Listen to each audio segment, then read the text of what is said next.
There you go. As I tell you, my Christmas tree ice warrior was much more convincing. Quite impressed I am with it here, and I think we'll have to A-B it there because I mean, don't get me wrong, mine's good, but it's okay. But I think they should have hired me, although they didn't ask. They didn't ask. What can you do? Here, one second. Where is this? Oh, it's got a refund. That's what it is. That doesn't work. Here, one second. Okay. Look, that's way better. Look at it. Oh my God, it's not even close. That's way better. Well, doink. So this is a really bizarre article, and I quite enjoyed it. Who wrote it? Eddie Robson wrote it. Apart from 1965 episode of The Feast of Stephen, the original run Doctor Who didn't have any festive stories. We know, right? And I wanted Big Finish to fix this, right? But Nick Briggs doesn't like Christmas much. I think that's really the... Oh, I remember. After this, I'm going to show you my Christmas presents, right? Finally, I remembered. Okay, because I just saw them. They're sitting there. But there. Fine, we're going to do this article first. It's really fascinating, right? But what if it had Eddie Robson imagined an alternative history of Doctor Who's Christmas special of the 60s, 70s, and 80s? So normally, I'm not really that interested in this, right? I like things that actually nearly almost work, right? That's interesting to me.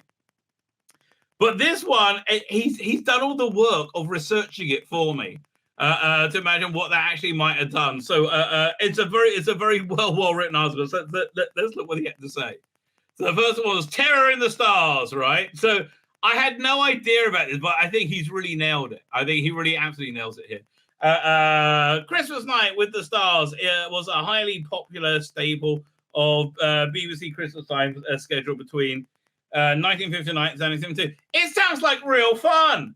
Like, if they put this on today, I would watch this, right? I don't know why they don't do a variety show on Christmas night. I like, just look back at your past. That would actually be fun, right? Comprising a variety X musical guests and special mini episodes of BBC shows from the 1968 edition, along with performances by Louis Armstrong, Petula Clark, and interludes for Dad's Army and Not in Front of the Children. 10 minutes of the 2-hour running time was given over to Doctor Who Adventure. This mini episode, which again had no answer to, but Terror in the Stars is one of the camera script. This is such a clever idea, right? Again, if they did this now, they would do very, very well. Okay, one second. You know, this we're gonna have to take an aside for a second because I want to show you what's on the schedules on Christmas this year. It's diabolical. Go to Radio Times on a second.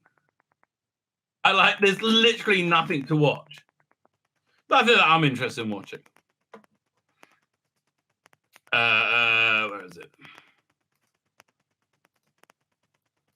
Here we go. Radio Times.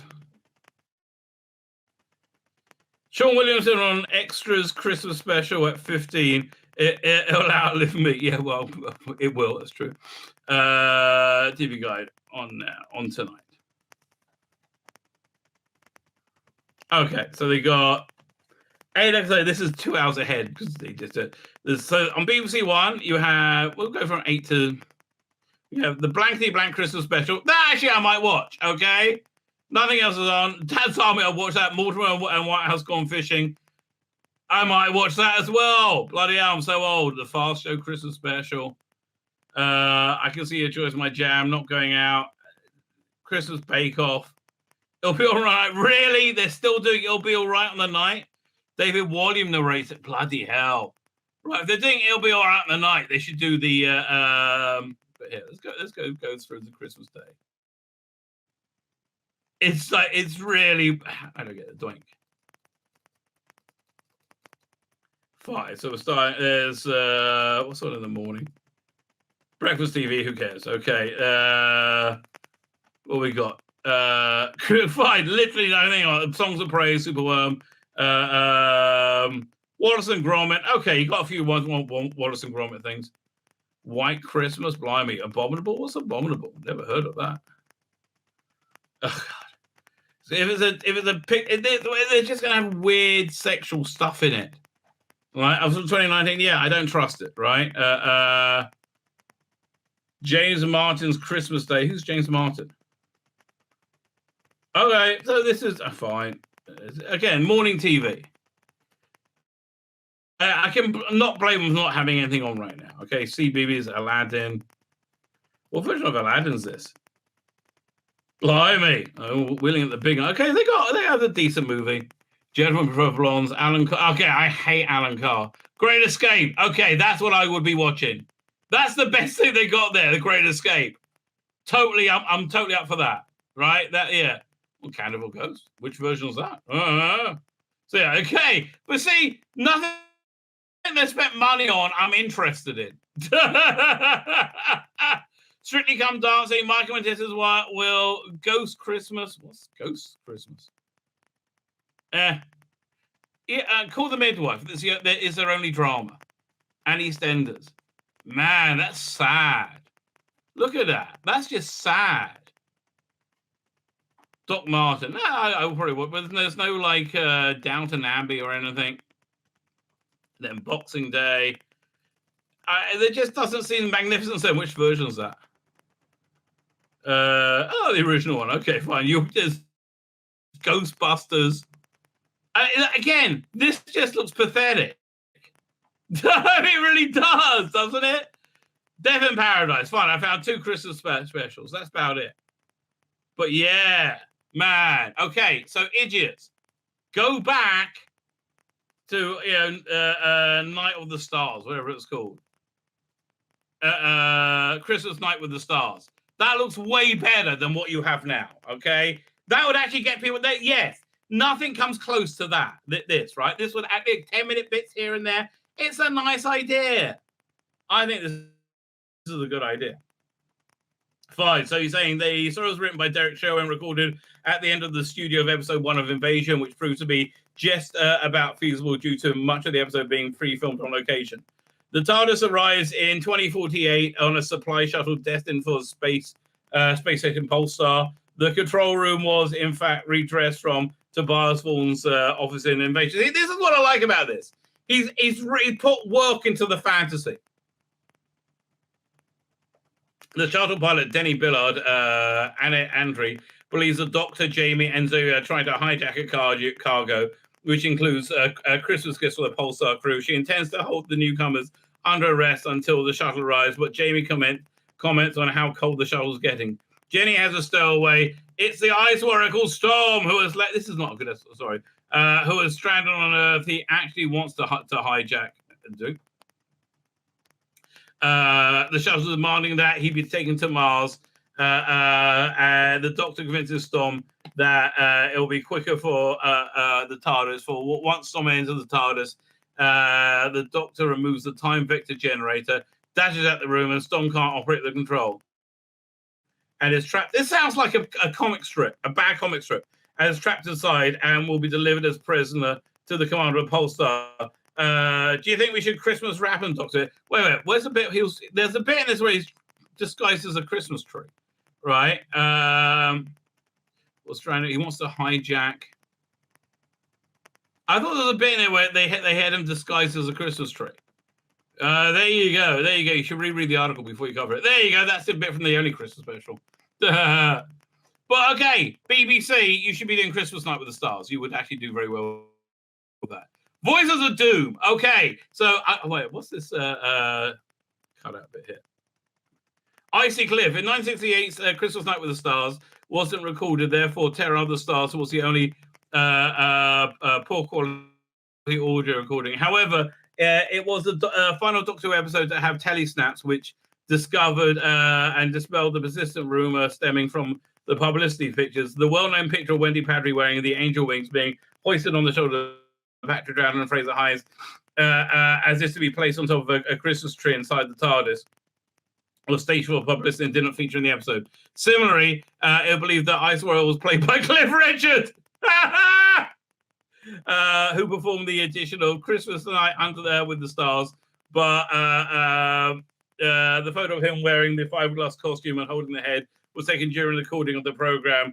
Well, this segment had been recorded weeks earlier. In fact, the article was played by Jerry Marston of the P Crew. That's a weird thing, right? That's a weird. Yes. Okay, that's a weird detail, right? Voices of Doom. They're in 90. I think that's very feasible. I would have liked that to be real, right? I would like that to work, happen. What's that? In a marker of how much Doctor Who's ratings were flagging ratings that turned around the last few years, the 9th season would start on a double-length episode on Christmas Day. Oh, if only. Oh, I just sent something. 1 second. Let's see what this is. So, there's a couple of people when they say this, I always look at it. I'm like, he newly knows what he's talking about. 1 second. We just had an update. Do we have breaking news? Oh, I think we're getting a trailer tomorrow. Wait. Doink, we have breaking news. Where we go here? BBC. Oh. Yeah. Okay. 1 second. Yeah, this is real breaking news. 1 second. I'm going to download the clip first. We have a. You know what? Russell T Davies genuinely cares about the fans. I'm sorry. This is more than marketing. This is somebody actually genuinely caring about the fans. There's no reason to give us a trailer. Like, it's going to be huge anyway. 1 second. Save video as. Oh, I can't wait to watch this with you. Here we go. Fine. Here we go. 1 second. Doink. Breaking news, everybody. Premiere. Oh, let's see, watch that again. Worldwide premiere. Worldwide premiere. I like his German accent. Worldwide premiere. Ooh. Oh, this is exciting. Okay, we have a show tomorrow. What time? Get out of here. This must be during the watch along. This must be for the watch along. Wow. That's really cool. Wow. Okay, I'm just very impressed. 1 second. Thank you. Somebody says, okay, the person who sent that to me, I don't know if he's watching, but he says that there's apparently going to be a trailer tomorrow. So that's not the big news I thought it was. Dude, that's huge. 1 second, dude. That's huge.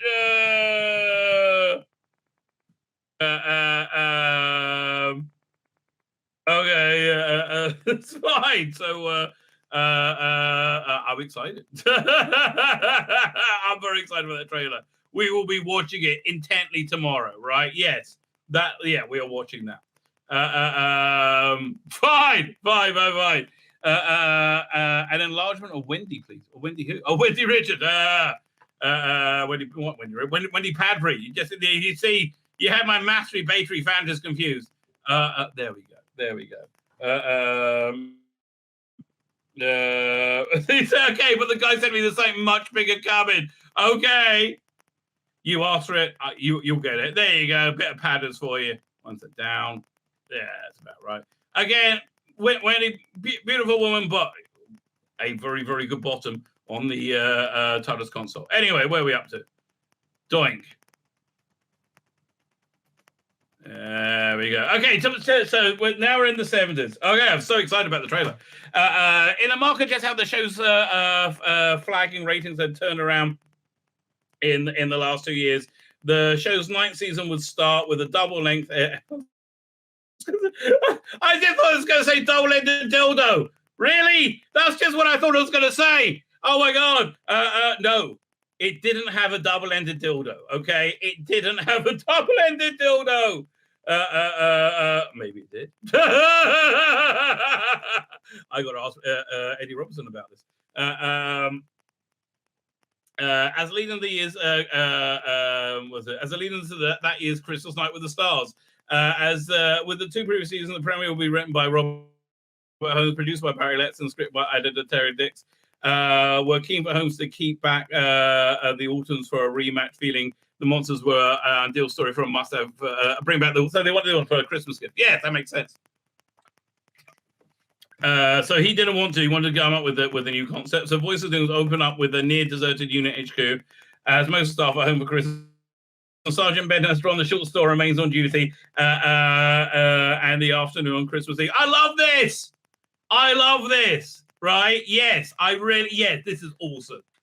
Okay, yeah. Benton alone with the Doctor on Christmas Eve. Where are we up to? And you find him with the Doctor playing Risk and eating mince pies, right? But then a Christmas card arrives on the Master with a cryptic warning inside. Joe Grant and Captain Yates have joined the Brigadier at house for drinks before going to spend Christmas dinner with their families. I love it. Oh, wasn't that one of the best bits of the Demons? Right, when they were like out of uniform, they're in different. I was like, whoa, that's so cool. That's so cool. Fine. So Yates, yeah, I love that. Yeah, that's a good bit. But yeah, that's. I imagine what it would have looked like. Hey, he could have been made a bit more Christmassy, right? But other than that, very nice, very nice. Nice bit of Radio Times. There we go. Doink. Yates answers the door, and a group of carolers are singing strange and unfamiliar song and doesn't come back. Yates' disappearance is just one of several in the area. The Brigadier and Joe return to the HQ, where the Doctor realizes they're dealing with mass hypnosis as the carolers' song entrances people. The victims fall, then join the carolers, and their numbers grow exponentially. At current rates, the Doctor says, the whole of London will be in the grip come Christmas morning. Dun, dun, dun. The imprisoned Master phones unit and confirms he has placed a post-hypnotic suggestion in the minds of a few people before he was arrested in the Demons. Okay, fine. So this thematically fits beautifully with the Demons, right? It really does. You know, it's it feels like a real segue from one to the other. That was his last. No, his last one was the time monster, right? Yeah. Man, that was a bit. That wasn't the best. Fine. Doink. Where am I up to? Doink. Where was it? You will reveal how to reverse the effects in exchange for freedom. That very, very mastery, right? That's totally what he would do. Naturally, the Doctor refuses. Joe remarks that the last time she went caroling, she lost her voice within the hour. Inspired, the Doctor creates a spore-based spray that attaches to the show and temporarily mimics laryngitis. When directed at the carolers, it prevents them from singing and breaks the hypnotic effect. After working through the night to track down the release of the carolers from their trust. So this is a two-parter or a four-parter? Joe crashes out the lab, sleeping through most of the day. She wakes to find the Doctor's prepared Christmas dinner. Well, so what was this? Was it, they were saying this was a two-parter or like a full thing? When went out? It says blah, blah, blah, blah. The show's nice. It will start with a double-length episode. Okay, so fine. This is a self-contained episode. The BBC receives a number of complaints that the carolers' eerie song "Out of the Cold Comes Light," created by the BBC radio works of Brian Hodge Dick Mills, was too disturbing for the children. One correspondent in the Radio Times claimed they made a dog go wild. It was released in 1972 on the B-side, the Delaware version of the Doctor Who theme, and since become known as the haunting record of the hauntology movement. Okay, so yeah, so this is a bona fide Christmas special then. Yeah, so it sounds fun. That sounds fun. It sounds plausible. I wish that it went down. Right, I really wish that it went down. There we go. Doink.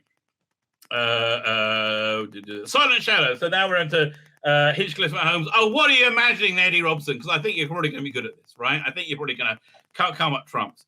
With Christmas Day in 1976 falling on Saturday, Doctor Who producer Philip Hinchcliffe decided to arrange a four-parter running across December and ending on the 25th to be set over the festive period. That's a good idea. I see him doing that. Robert Hove's now script editor approached Terence Dix. The Germanic roots of Christmas and traditions were coupled with Dix's own interest in Weimar, Germany, led to the idea of using the story as expressionist cinema. That doesn't sound right. Well, let's see what they're going to do. So Hinchliffe commented that with expression being noted for its extreme use of light and shade, the monster could be a creature of shadow. Dix, working on the title of The Silent Shadow, eventually came up with The Silent Shadow as opposed to the Silent Shadow. The Silent Night eventually became The Silent Shadow, as opposed to all those noisy shadows. He rightly commented, that's the most believable bit so far, right? After a week's break at the end of Deadly Assassin, filled with a repeat of the Pyramid of Mars Part 1. I guess she was in it. The Silent Shadow aired on December 4th. Set in Berlin 2 days before Christmas 1929, it opens with a sequence from the silent film Schatten der Gest, Shadows of the Mind. A disturbed woman called Lottie walks out into the night, but believes she is being followed by a totally menacing figure. This doesn't sound very good at all. Okay, if you're going to do a Fourth Doctor Christmas special, I think it should have been him going against the Great Intelligence. I think that they could have done something really interesting with Yetis on Christmas Day, right? I think that probably would have worked well. It's then revealed that they're being watched by the film producer Otto Reimer, played by Eric Portman, a young firebrand director Hans Heimann, Dennis Lawson. Due to the lighting issue, they decided to study the scene has to be reshot, but the leading lady dies on set, her blood turning to ice. Leela wouldn't be introduced New Year, so the role of companion will be filled in by Tilly Mansfield. Oh, that's what it is. The actress will be taking the role of Lolly. Tilly would be played by Manabat, has Paula Wilcox. Yes. Okay, that I believe, right? Who wore the obligatory Louise Brooks wig. Okay, I wonder what the hair's like, a real like then. The Doctor Okay, I want to see what Paula Wilcox looks like in real life now. 1 second. Paula Wilcox. Okay. So, wait 1 second, share screen. Chrome tab. Share screen. So there you go. I take it she was blonde that she wore this wig. Okay. Right. Oh, she was in upstairs, downstairs, Coronation Street. Okay. But really, she's blonde, apparently. So who knew? Well, I guess she did. All right. Actable is set to return to Coronation Street. 51 years. Oh, really? That's funny. Wonder what that was from. Okay. But okay, fine. So that's who they meant. Okay.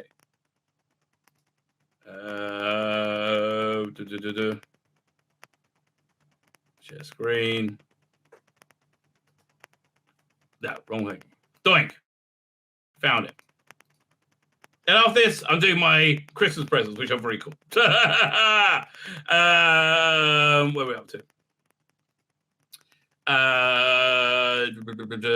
Tilly was played by Man About the House star Paula Wilcox, who wore the obligatory Louise Brooks rig.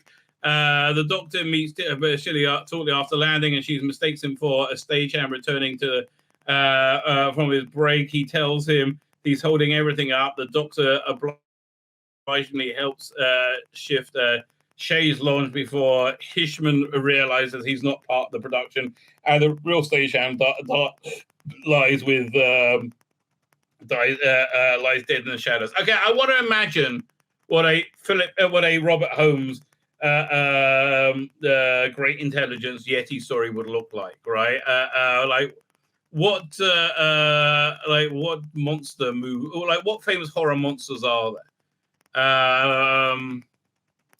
Would it be like Frankenstein, do you think? Or I guess Frankenstein is like the most lumbering thing, right? But they kind of did that with the Braid and Morbius. Right, that's what I'm thinking. That I guess maybe they could reinvent them like Wolfmen, right? Or like play them like the Wolfmen. But yeah, I think Yeti's in the snow, in some contemporary town, Well, it'll be, where was it? No, it'll be in some remote location, right? It'll be Yetis in a priory house, right? Or something like that in contemporary times. Kind of have a feeling like the Seeds of Doom. Imagine that, right? That's how I could see it happening. Okay, fine. Back to their version. Mine's better. I have to say mine's better. In all fairness, Roseanne has been determined to pull an all-nighter to get the film back on schedule before Christmas, and want the Doctor to leave set. But Tilly covertly helps the Doctor to investigate. The culprit is Bradaza, God, an alien being that feeds on heat and light, and so ravenously it doesn't reflect light. He merely absorbs it. Royhand is killed while rushing. Okay, can we get the Christmassy blitz? Bloody hell!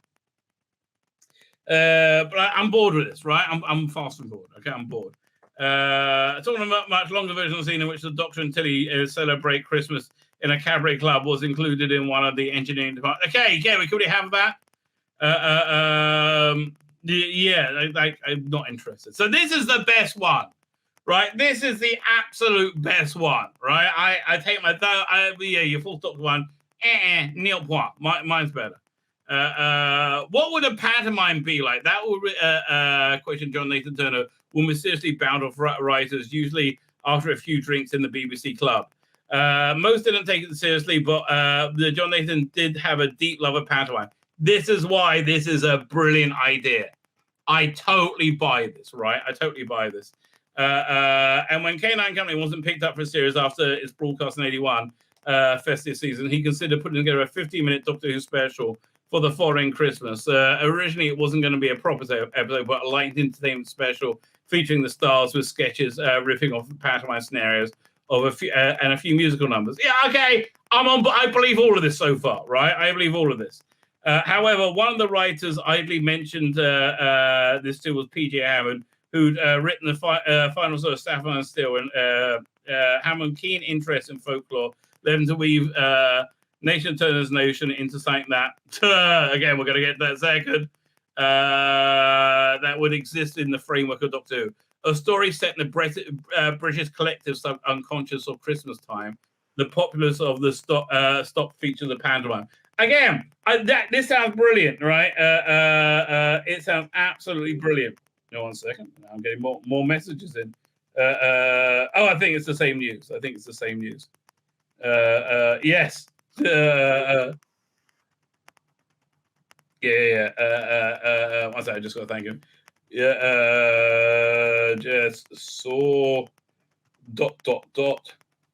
Awesome. Okay. Yeah, I think you got to get that right response. Awesome. Oop, let me spell it right. Doing. Yeah, real Christmas treat there. Right there, Russell looks after. This is why I have faith in Russell T Davies, right? Just for this, I'm so happy about this. So this story, it's brilliant, right? It's so plausible. P.J. Hammond doing it's set in Christmas time. But there's a problem. The recording dates overlap with Peter Davis's commitments to the BBC sitcom Sink and Swim. Again, Eddie Robson, you're a fucking genius for thinking this out, right? This is genius. I am so impressed. And he'd only be able to attend one studio session. Hammond's solution was for the story to start and end with Davison as the Doctor. But as he entered the pantomime world, apparently the Principal Boy tradition would be played by Jan Francis. Yes. This is, again, I can't believe this didn't happen, right? It so could have happened. It so should have happened. He would have been played by Jan Francis, arranged a photo shoot with Davison Francis in costume to feature on the Radio Times, which with the episode scheduled on 6:50 just before Top of the Pops. Yes, brilliant idea. The Devil's Day and the Doctor and Nissa arrive in the town of Wilmington on Christmas Eve and discover under military jurisdiction. Again, Jan Francis taking on the role for one night. Fucking brilliant. Man, this is clever. I have so much props for Eddie Robson to figure this up. Right? Really, it's a good idea. The day before the town, 1 second, Tom Baker as the Doctor, Graviton prop from the 96. Okay, why? We got a Christmas Verboy card. We got to go to the card out. What are they going to do?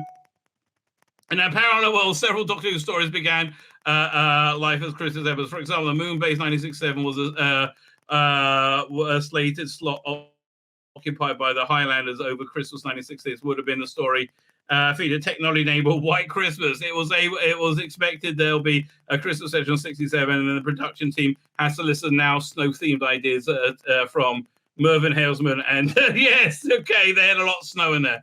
The special didn't materialize, but these pictures became the Abominable Snowman and the Ice Warriors, respectively. Okay. Stones of Blood 1960 was originally to have been shot in the winter solstice with the long-lived Cessia of Diplos, I can't remember how to pronounce it, claiming that he have personally invented the pagan traditions connected with it. The vampire light augury would have the stronger the nights were longest and the most time. For Agatha Christie Trial of Time Lord 9 to 12, Terror of the Vervoice was earmarked as a Christmas special and would have taken place on a festive cruise with the Vervoice as decorated Christmas trees. So much better than what we got. Okay, however, the original idea fell through and the storyline was hasty. We worked to fill the gap. Yeah, no, Vervoice Christmas trees so much better than what we got. Fine. So they've arrived in this town day before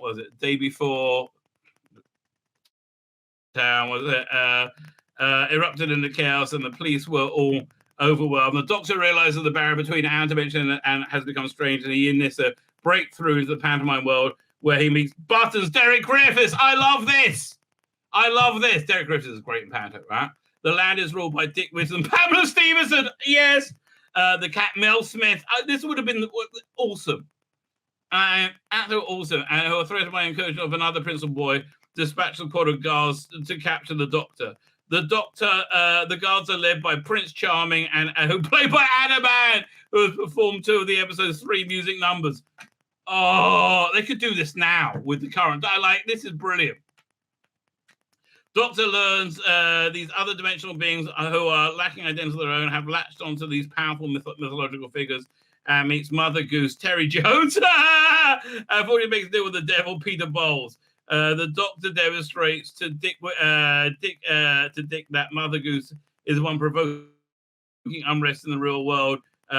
She seeks to use the pantomime's carnivalesque inversion of normal order of things to actually suspend the laws of physics on Christmas Day so the devil can escape within this dimension. With his help, the Doctor and the characters of Dr. Garrett breaks Mother Goose's deal and banishes the devil to another pocket dimension. Hammond preferred the ending in which the devil is transmuted back into the back end of a horse, which was vetoed by Eric Saywood.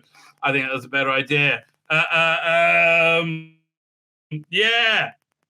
If only we lived in that world. That would have been awesome, right? That would have been really, really good. I like that a lot, right? I really like that a lot. This is one of the best articles I've seen in Doctor Who magazine in years. I'm really, really loving this. Again, Eddie Robson, nothing but props to you, sir, right? Really came out with a good one. And somehow he came out with Sylvester McCoy one, right? After the BBC took decisions to not renew the show, they granted one more 30-minute Christmas special. Is that credible? I don't know. It wouldn't be announced as the last ever Doctor Who episode, but the opportunity for the production team to cap off the series.